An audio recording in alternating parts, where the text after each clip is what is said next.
Baruch here with genConnect and Cori Shepherd Stern.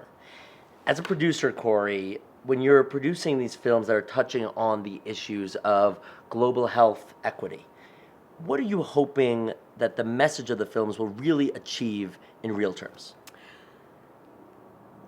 I think that the main thing that I hope for is that the individual stories will motivate people to connect their humanity to the humanity of the people in the stories, and for people to get that geography shouldn't be destiny. Just because you were born in Africa, it doesn't mean that you shouldn't get the same right to healthcare as everyone else. And so for me, I think that that's really what I'm hoping to go for. And when we look at the issue of global health equity, what do you think is the greatest motivating factor to the fact that we're not really seeing equity? You know, there are a lot of answers to that question, a lot of long, boring answers to that question that I could give.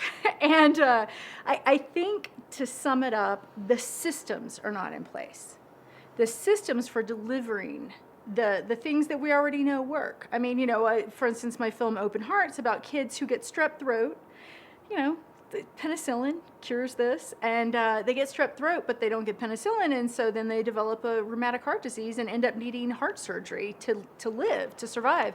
And, why don't they get the penicillin? Is it because it's too expensive? No, it's not too expensive, but it's because they're often in areas where the medicine's not getting to them because the system's not in place to deliver that. So I think that we have to think about building systems, and that's the big area in global health that I think is the most exciting for me personally to take a look at, which is, people who are building these systems, and that, these are not intractable problems. These are things that can be solved, and you just have to do it intelligently. And my films, I think, are focusing on the people who are doing this in an intelligent way, solving big problems, but they're solvable.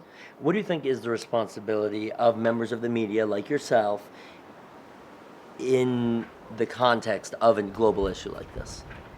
I think the most important responsibility that I feel is to present the information accurately, to not just go with the general idea of this is a hard thing, or look at these, white saviors coming in, but to present as accurate a portrait as possible of what's going on the ground. Thank you so much, Cori. Thank you. And for more with Cori Shepherd Stern, be sure to check out genConnect.